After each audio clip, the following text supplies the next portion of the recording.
பத்திரிகையாளர் திரு சிவப்பிரியன் அவர்கள் நம்முடைய இணைந்திருக்கிறார். வணக்கம் திரு சிவப்பிரியன்.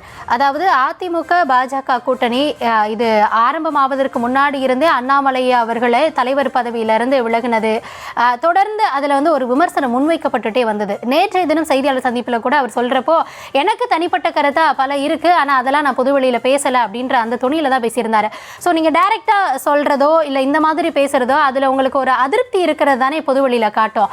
அவருடைய இந்த நடவடிக்கையை நம்ம எப்படி புரிஞ்சுக்கலாம்? இதுல இருக்கக்கூடிய அரசியல் நகர்வு என்னவா இருக்கும்? இல்ல, அண்ணாமலை அவர்களுக்கு அதிமுக பாஜக கூட்டணியில் விருப்பம் இல்லை என்பது அனைவரும் அறிந்தது. அதுல ஒன்றும் பெரிய ராணுவ ரகசியம் இருக்கிற மாதிரி எனக்கு தெரியல. அதை புரிஞ்சுக்கிறது ஒன்றும் ராக்கெட் சயின்ஸ் இல்லைன்னு நான் நினைக்கிறேன். பாலிடிக்ஸ் புரிஞ்சவங்களுக்கு எல்லாருக்குமே அண்ணாமலை அவர்கள் பதவி விலகியதன் காரணம் அவருக்கு அதிமுக கூட்டணியில் விருப்பம் இல்லை. பாஜக தலைமை அதிமுக கூட்டணியை விரும்புகிறது திமுகவை வீழ்த்த. திமுகவை வீழ்த்த வேண்டும் என்றால் அதிமுக கூட்டணி வேண்டும். கூட்டணியில் விருப்பம் இல்லாத ஒருவரை தலைவராக வைத்துக் கொண்டு கூட்டணி பேச்சுவார்த்தையில் ஈடுபட முடியாது என்கின்ற காரணத்தினால்தான் அண்ணாமலை அவர்கள் அந்த பதவியில் இருந்து ஒதுங்குமாறு அந்த கட்சி கேட்டுக்கொண்டது. இவரும் அதற்கேற்றார் போல் அந்த பதவியில் இருந்து ஒதுங்கிக் கொண்டார்.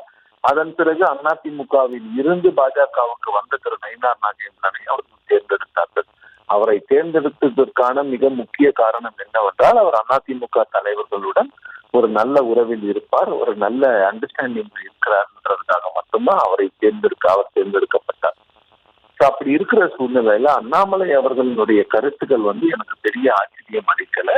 அவர் கடந்த காலத்தில் இருந்து எப்பொழுது அவர் பாஜகவினுடைய தமிழ்நாடு தலைவராக பொறுப்பேற்றாரோ அன்றிலிருந்து என்னுடைய கட்சிக்காக நான் உழைக்கிறேன், என்னோட கட்சியை நான் வளர்க்க வேண்டும் அந்த பார்வையில தான் அவர் பேசிக்கிட்டு இருக்கிறார். அதுல ஒன்றும் தப்பு இருக்கிற மாதிரி தெரியல. பொறுத்த வரைக்கும் இது மேலிடம் எடுத்த முடிவு அப்படிங்கிறதுனால அதுல இப்போ அண்ணாமலை அவர்கள் முன்னாள் தலைவர் அப்படிங்கிற ஒரு ரீசனை வச்சுக்கிட்டு ஏடிஎம்கே வேணா அவருடைய கருத்துக்களை நாங்கள் சீரியஸா எடுத்துக்க வேண்டாம் அப்படிங்கிற ஒரு நிலைமைக்கு வரலாம். ஆனால் அண்ணாமலை அவர்கள் பேசிய பிறகு கூட அதிமுகவில் அதற்கான எதிர்வினைகள் பெரிதாக வரவில்லை. அப்ப என்ன அர்த்தம்னா அதிமுகவில் கூட இந்த கூட்டணி ஒரு கீழ்மட்டத்துல ஜெல் ஆகுமா இல்லையா அப்படிங்கிற டவுட்ஸ் எல்லாருக்கிட்டையுமே இருக்காது. பிஜேபி கிட்ட மட்டும் இல்ல, அதிமுகவிலையும் இருக்கிறதை தான் இது வெளிப்படுத்துகிறது.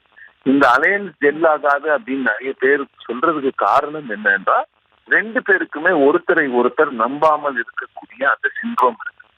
அதிமுகவை பொறுத்தவரையில் நம் கட்சியை எப்படியாவது அழிக்க வேண்டும் என்று கங்கணம் கட்டி கொண்டு இருக்கிறது பாஜக என்ற அந்த ஒரு நினைப்பு இருக்கிறது. பாஜகவை பொறுத்தவரையில் நம் கட்சிக்கு நம்ம வளராம இருக்கிறதுக்கு காரணம் அதிமுக தான் அப்படிங்கிற ஒரு எண்ணமும் பாஜகவுக்கு இருக்கிறது. அப்ப என்னன்னா அந்த கேடர் ஜெல் ஆகாம இருக்கிறது தான் இந்த அலையன்ஸ் சக்சஸ்ஃபுல்லா இருக்குமா இல்லையாங்கிறது எல்லாருக்குமே சந்தேகமா இருக்கக்கூடிய நேரத்துல இது குழப்பத்தை உண்டாக்கும் திரு அண்ணாமலை அவர்களுடைய கருத்துக்கள். இருந்தாலும் கூட அண்ணாமலை அவர்களுடைய கருத்துக்கள் கன்சிஸ்டன்டா தான் இருந்திருக்கு. கூட்டணியை நான் எதிர்க்கிறேன்னு அவர் சொல்லல, என் கட்சிக்காக நான் போராடுகிறேன், என் கட்சியினுடைய வாக்குகளுக்காக நான் பேசுவேன், நான் தொண்டர் அப்படிங்கிறாரு. சோ அப்படி இருக்கும் பொழுது அது அப்போ என்னன்னா கூட்டணி குறித்த பேச்சுவார்த்தைகளை முக்கிய தலைவர்கள், அதாவது மாநில தலைவர் திரு நயினார் நாகேந்திரன் போன்றவர்கள் மட்டும்தான் பேசுவாங்க. நான் ஒரு தொண்டனா என்னுடைய கருத்தை பாஜகவினுடைய தொண்டனாக என்னோட கருத்தை நான் பேசுகிறேன் அண்ணாமலை சொல்வது போன்றுதான் நாம் அதை எடுத்துக்கொள்ள வேண்டும். நன்றி திரு சிவப்பிரியன். இணைப்பில் உங்களுடைய கருத்துக்களை பகிர்ந்தமைக்கு மிக்க நன்றி.